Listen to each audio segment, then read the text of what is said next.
Le 7 décembre 1941, le Japon attaque par surprise les États-Unis. Ces avions détruisent une grande partie de la flotte américaine ancrée à Pearl Harbor. Les services secrets américains ont été incapables de prévoir ce désastre. Pire, le FBI n'a pas pris au sérieux les avertissements d'un agent double soviétique leur annonçant l'opération. Peu de temps après son entrée à la Maison-Blanche, le président Harry Truman tire les leçons de l'attaque japonaise contre Pearl Harbor et décide de créer la CIA. C'est un camouflet pour le FBI et son puissant directeur, J. Edgar Hoover, qui se voit interdire toute autorité en matière de renseignement stratégique. C'est une histoire terrible qui a commencé dans les années 40. Harry Truman a dit à Edgar Hoover qu'il lui retirait la responsabilité de l'espionnage à l'étranger. Harry Truman ne voulait pas faire de la CIA une annexe du FBI ou fondre les deux agences en une seule organisation. Ça lui rappelait la Gestapo ou le KGB. Et Truman, à contre-cœur, a créé la CIA, à notre plus grand désespoir.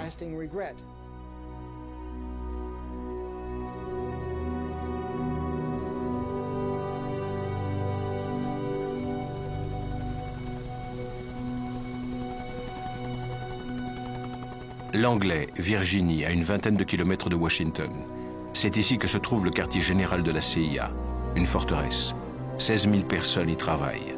Sur la CIA, qui est dispensée de révéler son budget, son organigramme, les noms, les personnalités, les fonctions, les salaires et le nombre de personnes employées, les chiffres les plus fantaisistes circulent.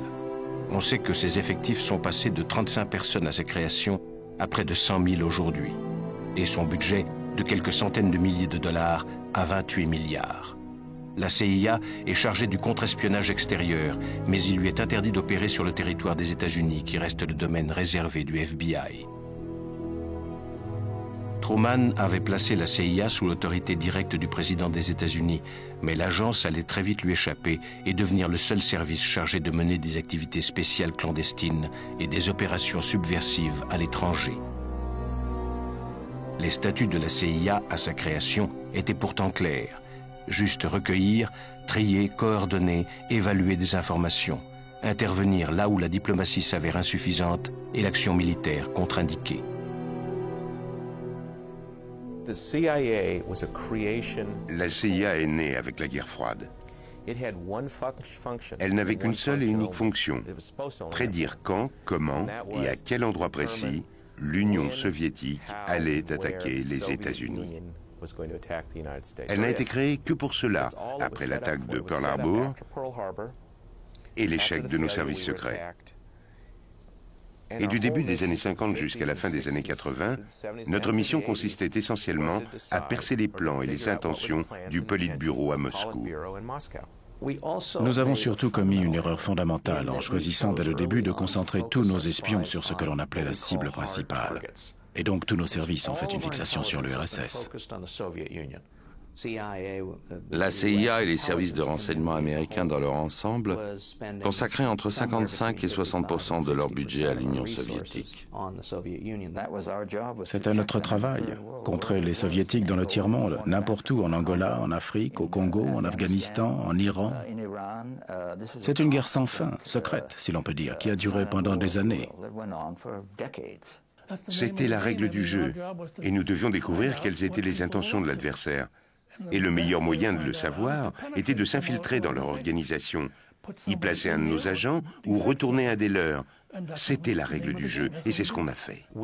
Nous avons fait fausse route dès le début en faisant venir aux États-Unis le plus grand nombre possible d'anciens nazis. En 1943, Allen Dulles, futur directeur de la CIA, s'était rendu en Suisse pour entamer des négociations secrètes avec les dignitaires nazis. Des contacts avaient été pris avec le général Reinhard Gehlen, responsable des services secrets hitlériens, Otto von Bolschwing, le bras droit d'Eichmann, et Klaus Barbie. Tous criminels de guerre, ils seront employés par la CIA dès la capitulation. Avocat réputé de Wall Street, Allen Dulles avait pour principal client le groupe pétrolier Standard Oil, une des rares compagnies qui avait continué à faire des affaires avec les nazis pendant la guerre. Si bien que l'Amérique s'est littéralement infectée de nazis, juste après la Deuxième Guerre mondiale. C'était le prix à payer pour récupérer les cerveaux allemands. Ce fut la première erreur. La seconde a été de croire que nous pouvions intervenir dans les affaires des autres et carrément renverser des gouvernements grâce à notre argent et en jouant de notre influence auprès de certains clans. En 1953, en pleine guerre froide, Allen Dulles est nommé directeur de la CIA. Dès son arrivée, les opérations spéciales et secrètes vont se multiplier sans discontinuer.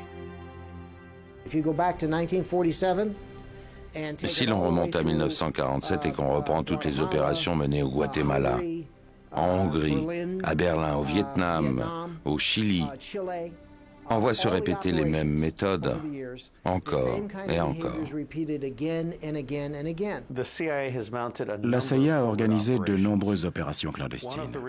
Une des raisons, c'est que personne d'autre ne pouvait le faire.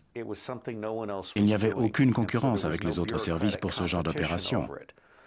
L'autre raison, c'est que les présidents américains ont très vite compris qu'ils pouvaient se servir de cette arme secrètement, sans avoir à s'en expliquer et sans devoir rendre de compte à la population. Ça a beaucoup changé au fil des années. Si on remonte à Eisenhower, ou même au début des années Kennedy, il y avait beaucoup plus de discipline et de discrétion. Bien sûr, c'était l'époque où la CIA agissait réellement, en Iran ou au Guatemala. Mais la population n'était pas au courant de ces opérations parce que personne parmi ceux qui savaient n'en parlait. Allen Dulles va organiser en mai 1953 l'opération Ajax, le premier d'une longue série de coups d'État entièrement gérés par la CIA. À Téhéran, le premier ministre iranien Mossadegh vient de décider la nationalisation de l'Anglo-Iran Oil Company. Les Britanniques organisent un embargo international à l'encontre de l'Iran, plongeant le pays dans le chaos. Mais les compagnies pétrolières anglo-saxonnes qui quittent le pays jugent cette mesure insuffisante et poussent le Premier ministre anglais à demander au président Eisenhower de les aider à se débarrasser de Mossadegh. C'est Allen Dulles qui mettra au point son renversement et le retour au pouvoir du jeune Shah Reza Pahlavi qui dirigera le pays jusqu'à sa chute 25 ans plus tard. Ça n'a pas été un coup d'État parfaitement organisé. C'était plutôt quelque chose d'assez fou. Et vous savez qui était derrière tout ça? British Petroleum, BP. Le Premier ministre anglais est venu voir Eisenhower et lui a dit « Nous risquons de perdre les puits de pétrole iraniens, et nous en avons besoin, comme vous avez besoin de ceux de l'Arabie Saoudite. » Et les Américains y sont allés. Macmillan était Premier ministre à l'époque. Il a pratiquement forcé Eisenhower et Allen Dulles à intervenir et prendre en main la situation sur place.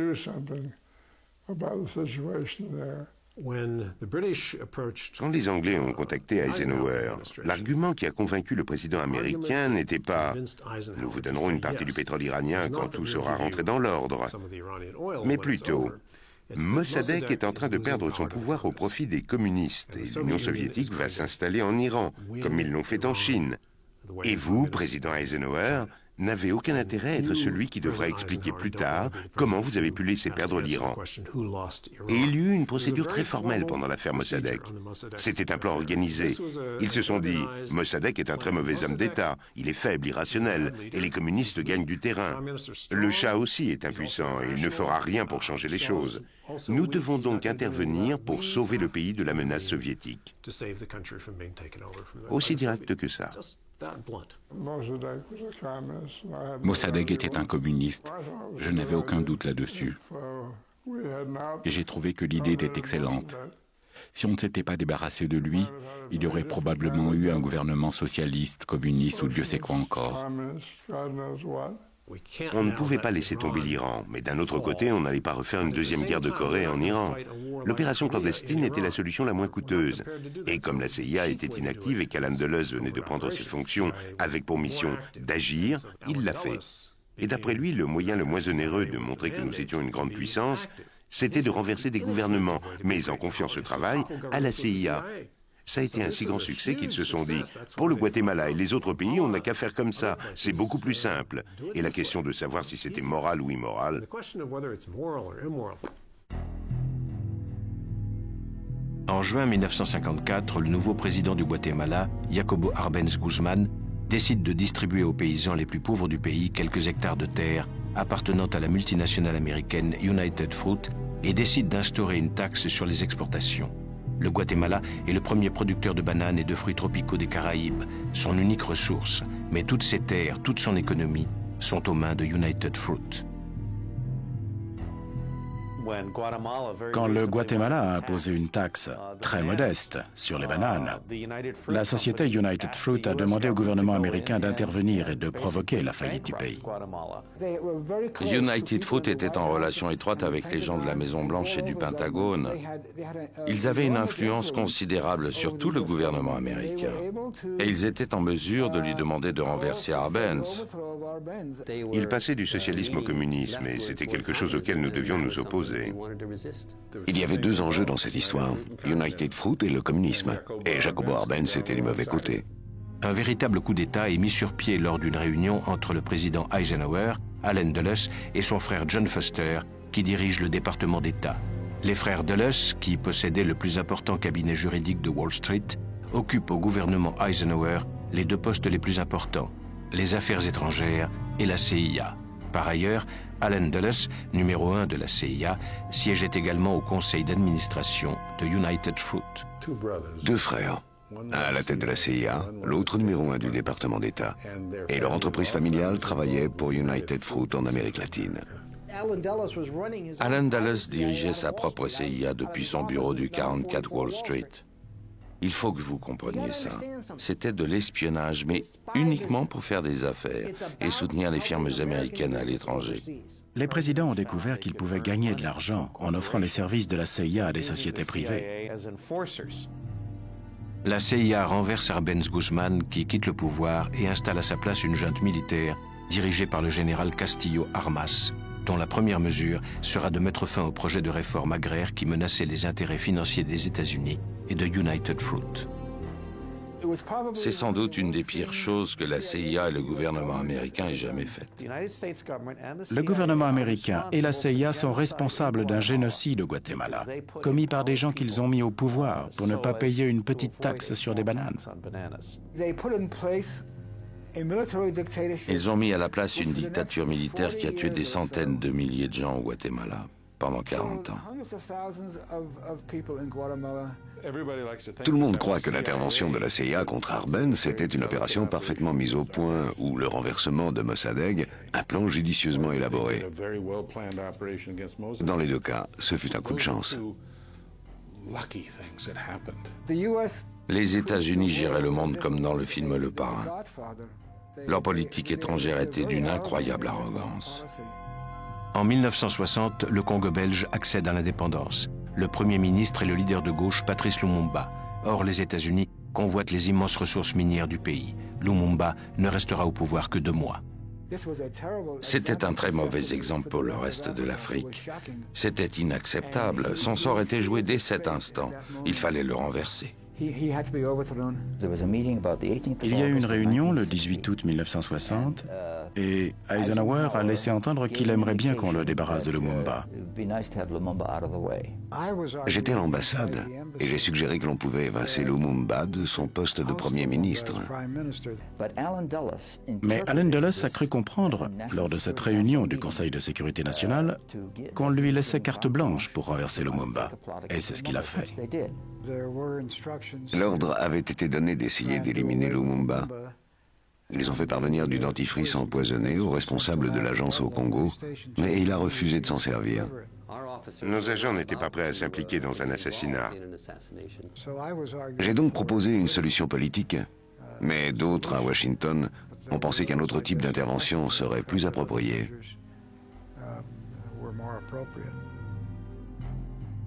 Allen Dulles avait ordonné l'assassinat de Lumumba. En 1975, une commission d'enquête parlementaire conclura que le président Eisenhower avait donné son accord. Le général Mobutu, qui s'était emparé du pouvoir, fit exécuter Lumumba d'une balle dans la tête avant de faire dissoudre son corps dans un bain d'acide.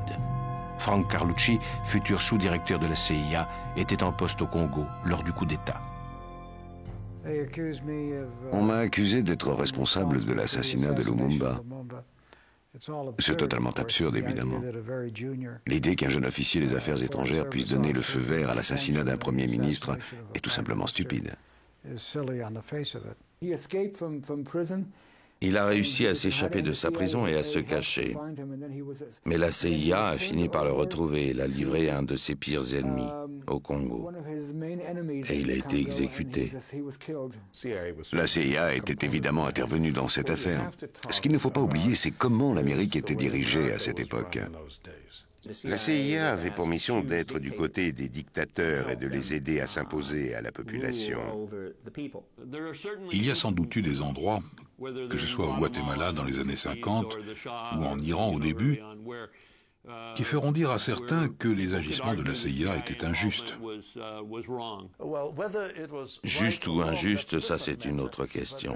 Mais la CIA ne servait qu'à ça, organiser des opérations clandestines. Dans les années 50, à l'époque des interventions de l'agence en Iran ou en Amérique centrale, la CIA a cru, mais c'était une illusion, qu'elle pouvait faire tout ce qu'elle voulait sur l'ensemble de la planète.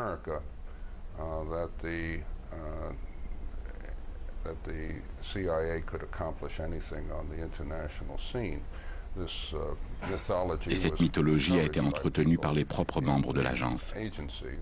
Et la CIA s'est sentie invincible. Le problème, c'est qu'à la longue, ils ont fini par croire à leur propre mythe.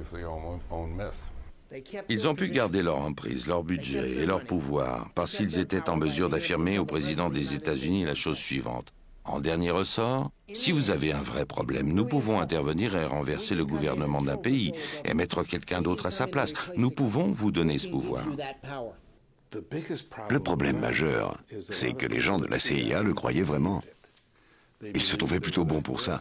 Alors ce type, Castro, ça ne devait pas être plus dur qu'un autre. Nous avons cru que nous pouvions traiter Cuba comme une quelconque république bananière. Mais Cuba s'est révélée un peu plus forte et un peu plus douée que les bureaucrates américains ne l'avaient imaginé.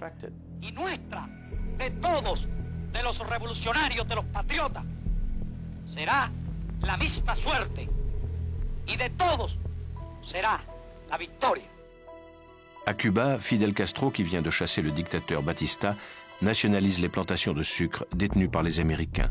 Dès le lendemain, commence l'escalade. Fin des prêts à Cuba, rupture des relations diplomatiques entre les deux pays et accord commercial soviéto-cubain. Castro défie Washington et s'affiche avec le chef du Kremlin, Khrouchtchev. Il était un très mauvais exemple pour les autres pays d'Amérique latine. L'idée qu'une petite île se rebelle contre Washington et déclare qu'elle ne serait plus un pays satellite, c'était inadmissible. C'est Eisenhower qui avait remis à John Kennedy, le jour même de la passation de pouvoir, le dossier Baie des Cochons. Un complot organisé par Richard Nixon, qui était alors persuadé d'être élu contre Kennedy en 1960, et Allen Dulles. Kennedy avait donc hérité du projet mis au point par la CIA, le renversement de Castro grâce à un débarquement dans la baie des Cochons. Il a donné son accord. Il était à la recherche d'une initiative, on lui a proposé la baie des Cochons et il en a accepté l'idée. Kennedy venait d'occuper le bureau présidentiel juste après son élection. On lui parle de la baie des Cochons, il déteste ça, mais il y va quand même. Et c'est un désastre intégral. La CIA envoya au suicide 1500 exilés cubains peu expérimentés, en espérant que Kennedy, devant le désastre, se sentirait obligé de dépêcher l'armée américaine en renfort. Mais Kennedy refusa et l'opération échoua. La CIA lui attribua la totalité de l'échec de la baie des Cochons.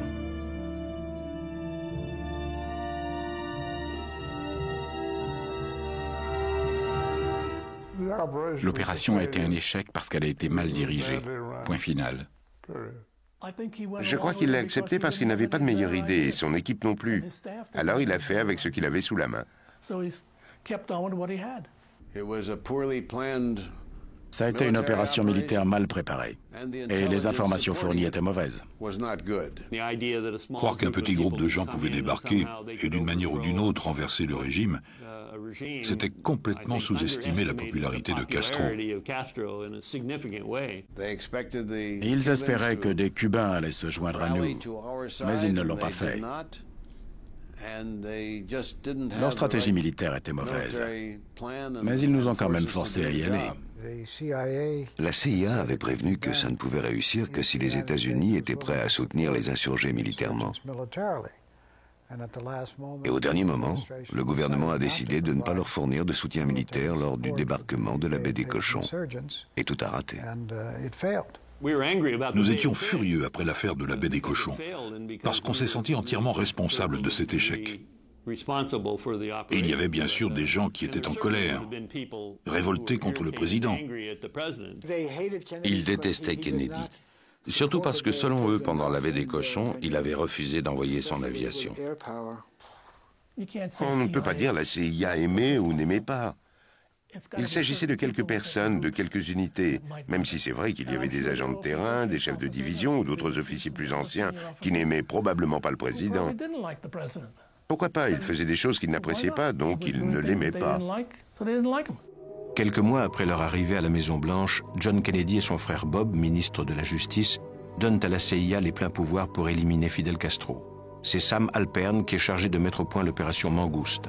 Entre le débarquement raté de la baie des Cochons en 61 et la mort de John Kennedy 2 ans plus tard, Castro échappera à 8 tentatives d'assassinat, toutes organisées par la CIA. Kennedy demandait qu'on lui fasse des suggestions sur Cuba. Le chef d'état-major a proposé de tuer des Américains lors d'une opération clandestine et de faire croire qu'il s'agissait d'une attaque des Cubains sur le territoire américain, ce qui aurait servi de prétexte pour déclarer la guerre à Cuba. Mais cette proposition a été rejetée.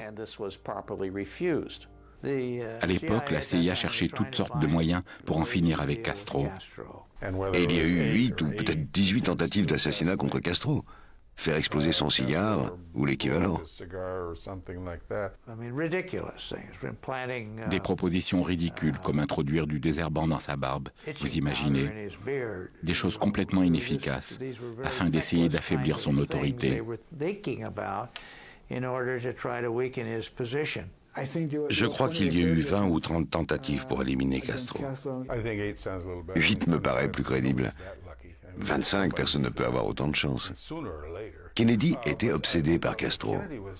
Robert Kennedy.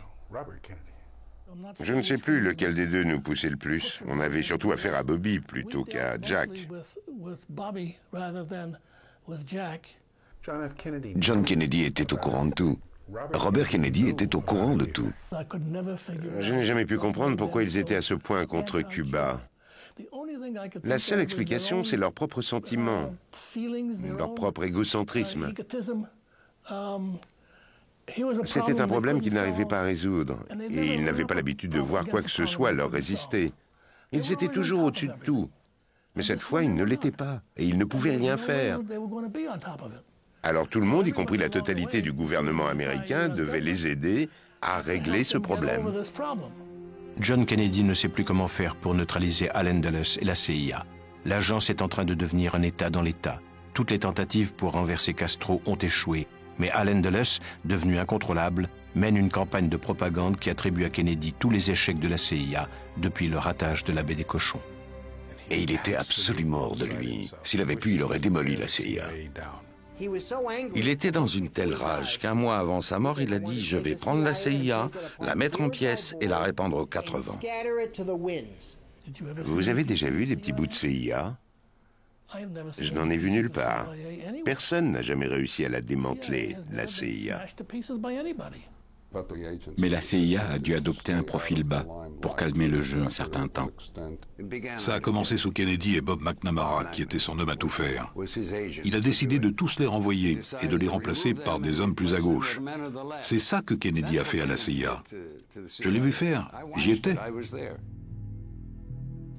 John Kennedy décide de réduire les pouvoirs de la CIA et de se séparer de son puissant patron, Allen Dulles, qui est forcé à donner sa démission.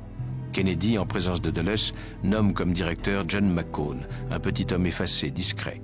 Allen Dulles est furieux contre ce qu'il appelle son limogeage. Il était depuis 10 ans l'incarnation même de la CIA.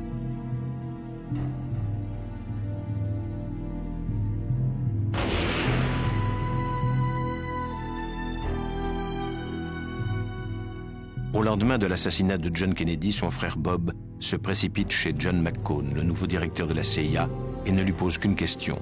Est-ce que la CIA a assassiné mon frère? La question a été soulevée après l'assassinat du président en novembre 1963.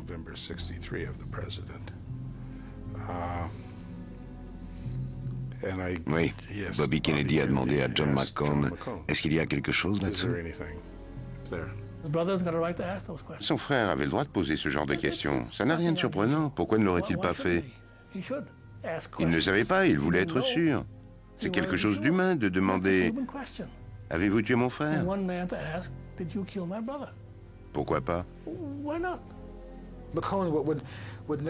McCone ne pouvait pas l'admettre. Aucun directeur de la CIA n'allait reconnaître l'implication de l'agence dans l'assassinat d'un président. Pourquoi le directeur de la CIA aurait-il voulu tuer le président? Le président l'a renvoyé, il ne dispose plus des outils nécessaires pour le tuer. Et quel serait le but? Montrer qu'il n'aime pas le président. Le président le savait déjà.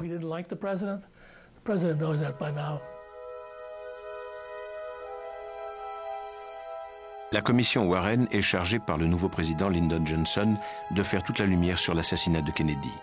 Mais curieusement, l'enquête est confiée à Allen Dulles alors que Kennedy et lui se haïssaient et qu'il lui devait d'avoir perdu son poste.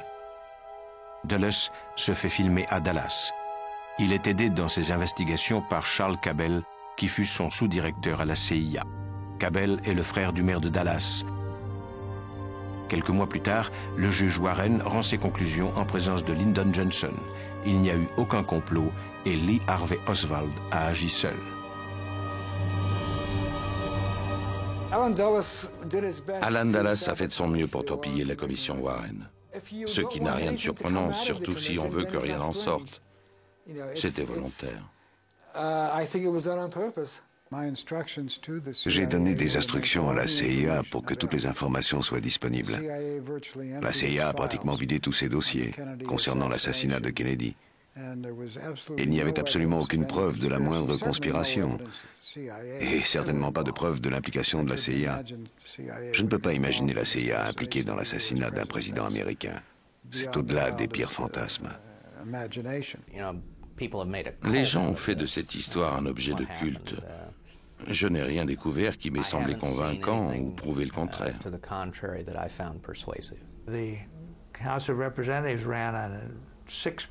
Le Congrès a dépensé 6 millions de dollars pour les besoins de l'enquête. Lorsque j'ai pris la direction du FBI, on m'a remis une cassette qui laissait entendre qu'il y avait un deuxième tireur en face, sur la colline.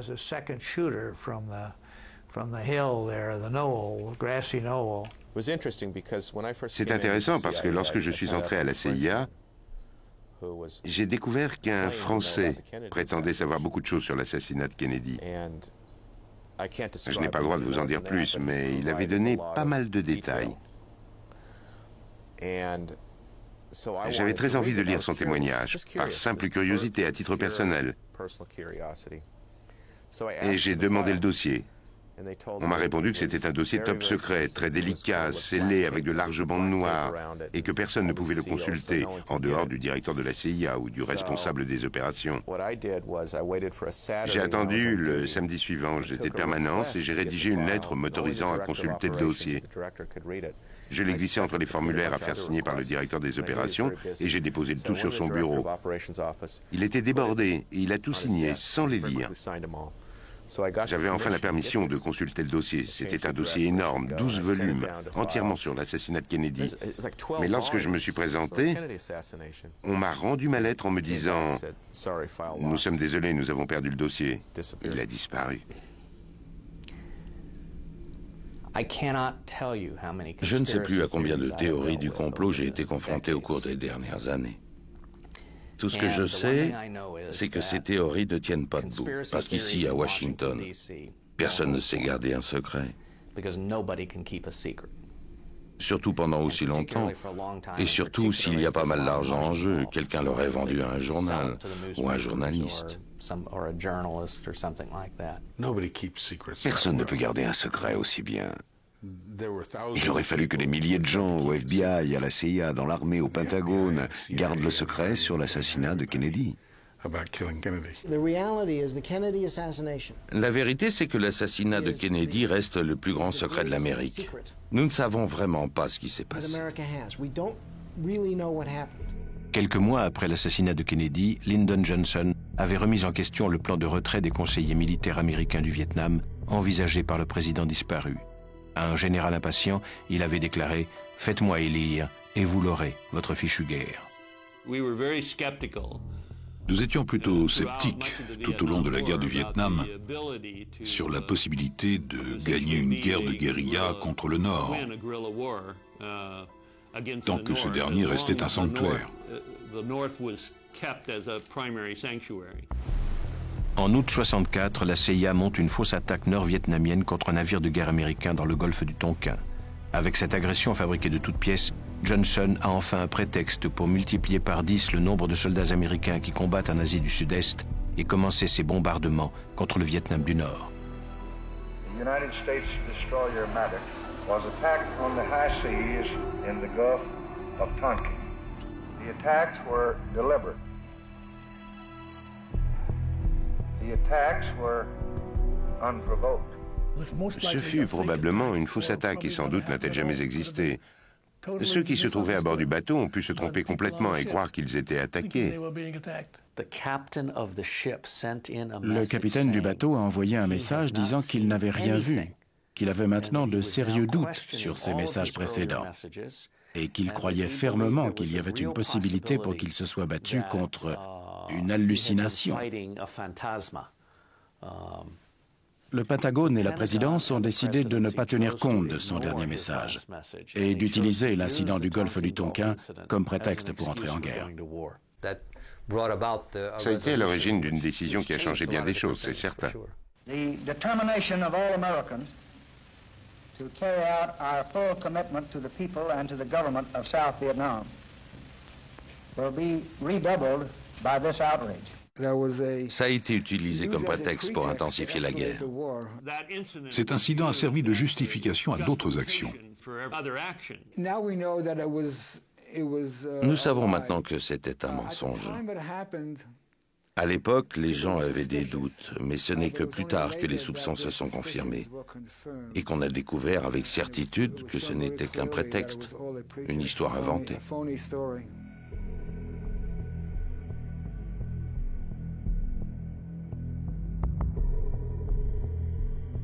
Au Vietnam se met en place l'opération Phoenix. La CIA est chargée d'appliquer purement et simplement un programme d'assassinat ciblé de civils, enseignants, médecins, cadres, pour paralyser le pays. Des équipes spéciales sont formées par des instructeurs américains de la CIA.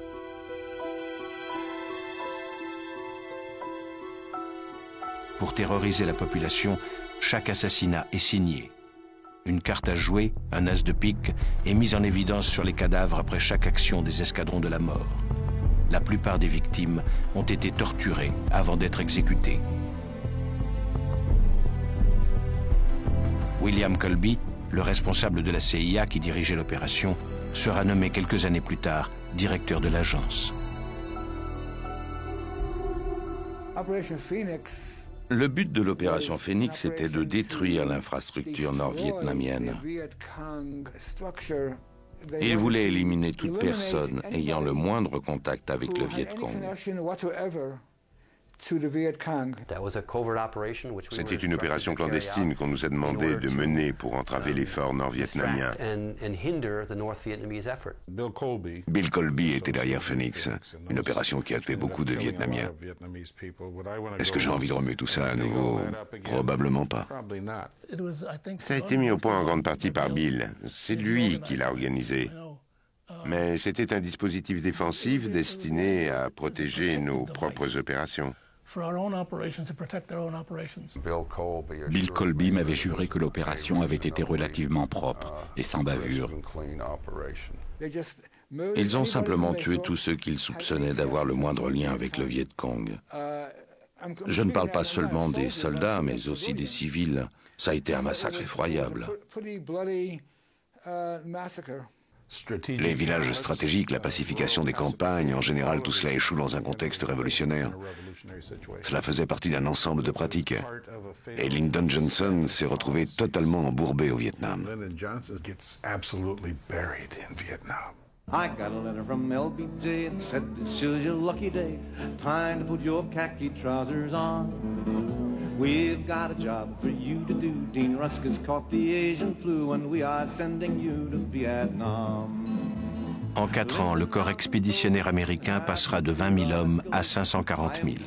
Un ancien employé du Pentagone fournit au New York Times un dossier confidentiel sur les origines de l'engagement américain au Vietnam et les mensonges de l'administration Johnson. Nous avons envahi le Cambodge, nous avons bombardé le Cambodge et le Pentagone falsifiait les documents pour démontrer que nous bombardions uniquement le Vietnam. Ils ont confondu une guerre civile avec une guerre contre le communisme. 55 000 Américains ont laissé leur vie dans cette aventure et 1 million de Vietnamiens. Les États-Unis violaient la Convention de Genève. Les États-Unis commettaient des crimes de guerre. Et le peuple américain n'était pas conscient que ces crimes de guerre étaient en train d'être perpétrés en son nom. Très peu de gens savaient toutes ces choses horribles que la CIA a pu faire. L'opération Chaos, qui débute sous Johnson et ira en s'amplifiant sous son successeur Richard Nixon, vise les gauchistes, les subversifs, tous accusés d'être manipulés par des puissances étrangères. Plus de 10 000 Américains, professeurs, étudiants, journalistes, hommes politiques, étaient espionnés, surveillés, mis sur écoute par la CIA depuis des années. Des unités spéciales de renseignement effectuaient des cambriolages, des perquisitions, ouvraient le courrier de citoyens dont le seul crime consistait à être en désaccord avec la politique de leur gouvernement. Pas seulement la CIA. Tous les services de renseignement espionnaient les étudiants et abusaient de leur pouvoir. Le FBI enquêtait sur des groupes uniquement à cause de ce qu'ils étaient et sans disposer de la moindre information suggérant que ces groupes étaient illégaux, engagés dans des activités illégales ou en train d'en préparer. Cela faisait partie de l'opération Chaos. Démanteler toute forme de protestation, interrompre toute discussion contre la politique du gouvernement. Ils avaient pris pour cible les mouvements pacifistes et certains journalistes, dont quelques-uns furent mis sur écoute. Beaucoup de gens se sont retrouvés visés par cette opération qui consistait à dresser des listes d'ennemis potentiels. Une longue tradition dans l'histoire de ce pays. L'interception du courrier était quelque chose dans laquelle j'ai été impliqué et que j'ai supprimé dès que j'ai été nommé directeur. Je ne pense pas qu'un service de renseignement américain puisse prendre des Américains pour cible. Il y a une différence entre espionner des terroristes et violer la vie privée de ses propres citoyens. La CIA faisait tout ça à la demande du gouvernement Johnson. Et ceux qui accusaient l'agence auraient mieux fait de dénoncer le président Johnson et son administration. Espionner ses compatriotes, ce qui semble être le comportement le plus contraire au fondement de la Constitution de ce pays, était une pratique courante depuis Hoover, Van Demon et Nixon. Ils l'ont tous fait. Et Richard Nixon y croyait si fermement qu'il en a fait une des bases de sa politique. C'est ça le grand scandale. Nous avons vécu une période où les lois étaient bafouées sous Nixon. Et la CIA y était impliquée. Le 17 juin 1972, en pleine campagne présidentielle, 5 hommes sont appréhendés alors qu'ils s'introduisaient dans l'immeuble du Watergate. Déguisés en plombiers, ces anciens agents de la CIA avaient été chargés par Richard Nixon d'inspecter les locaux du Parti démocrate. Presidential Press Secretary Ron Ziegler today called the incident a third-rate burglary and nothing the president would be concerned with. 4 of the men arrested were Cuban nationals now living in Miami. And the 5th, James McCord, was a former FBI and CIA agent recently employed as a security aide by the Republican National Committee and the Committee to re-elect the president. Des informations ont commencé à filtrer sur les liens entre la CIA et le cambriolage du Watergate. Quelques agents à la retraite qui avaient travaillé auparavant pour la CIA étaient impliqués. I was appalled at this senseless, illegal action. And I was shocked to learn that employees of the re-election committee were apparently among those guilty. Quand il a été mis en cause personnellement, on a découvert ses limites, parce qu'il a fait des erreurs terribles en essayant de se défendre. Nixon, qui entame sa campagne pour sa réélection, est persuadé d'avoir étouffé le scandale du Watergate. Tous les sondages le donnent gagnant avec une confortable avance. Mais pris à la gorge par 2 journalistes du Washington Post, Nixon demande à Richard Helms, directeur de la CIA, de faire pression sur le FBI pour qu'il abandonne l'enquête et de le couvrir en disant que les dossiers ont été saisis à la demande de la CIA, ce que Helms refuse. C'était Nixon le criminel, pas la CIA. Et la CIA a refusé de couvrir Nixon comme il le lui ordonnait. Le président Nixon utilisait la CIA pour bloquer l'enquête du FBI. Il a voulu que la CIA signe un document. Et j'ai refusé. Nixon a demandé à Helms de le faire, et Helms a dit non. Nous ne dirons jamais qu'il s'agit de sécurité intérieure et la CIA ne sera pas impliquée dans cette histoire. Et Helms a perdu son poste. Le directeur le plus populaire de la CIA était en réalité le pire, Richard Helms. Il l'adorait, Helms. On l'appelait le directeur Tefal, parce que tout ce qui était gênant glissait sur lui, sans s'attacher, sauf le Chili. En 1971, Salvador Allende, le candidat socialiste, remporte les élections à la présidence du Chili. C'en est trop pour Richard Nixon qui, horrifié, donne carte blanche au directeur de la CIA, Richard Helms, pour empêcher son entrée en fonction. C'est une formule de journaliste, carte blanche. Combien de fois vous donne-t-on vraiment carte blanche?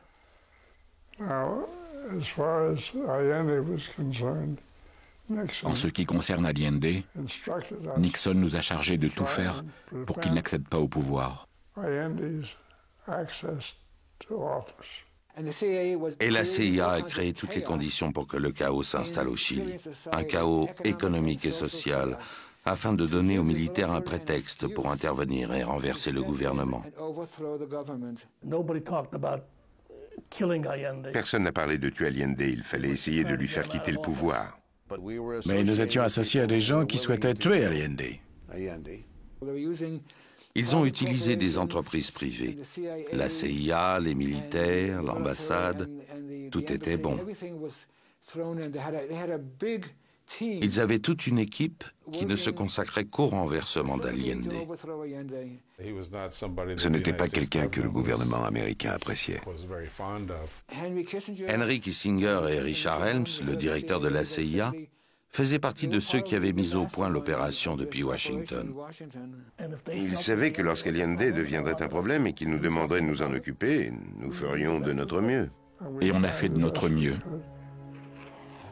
Washington décide alors d'aider les militaires à renverser Salvador Allende et mettre le général Pinochet au pouvoir. Le coup d'État finit par survenir le 11 septembre 1973.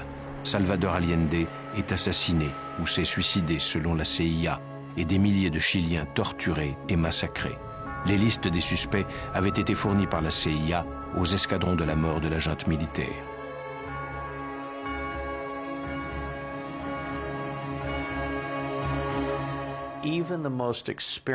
Même les agents de la CIA les plus expérimentés, des gens qui ont 20 ou 30 ans de maison, ne réalisent pas encore combien la CIA a pu commettre d'assassinats ou d'opérations clandestines.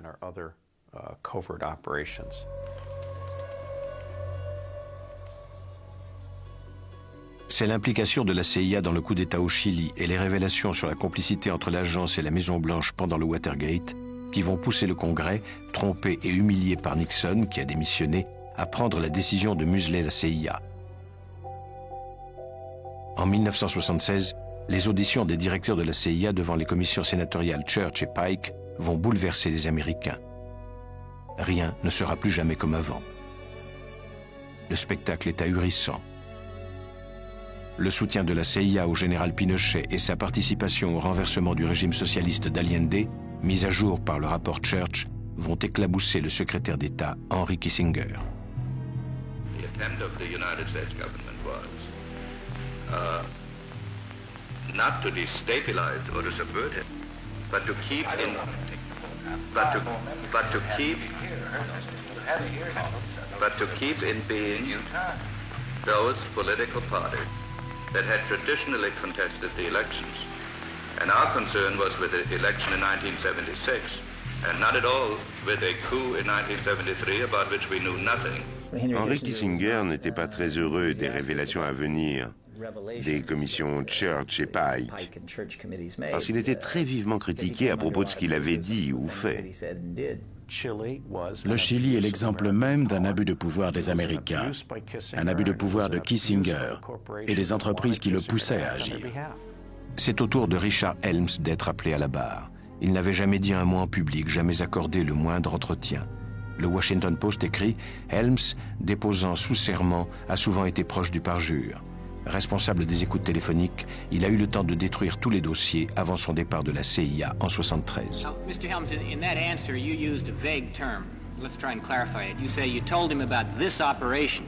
Well, I thought so, but maybe I wasn't specific enough about it. I don't know. I thought that this was the general purport of it, and that to get information out of the letters, you would have to open them.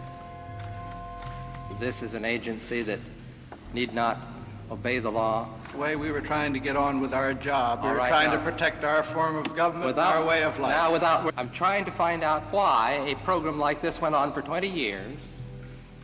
It was against the law of the country by every indication we have, statutes, the Constitution, the decisions of the Supreme Court.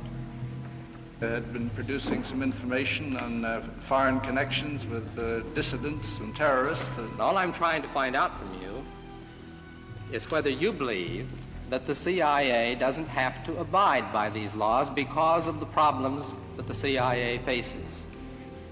Well, I think my position, I don't think things are black and white in this life. You were conscious of the serious question of its legality. I was, sir. And nevertheless, you continued to pursue the program.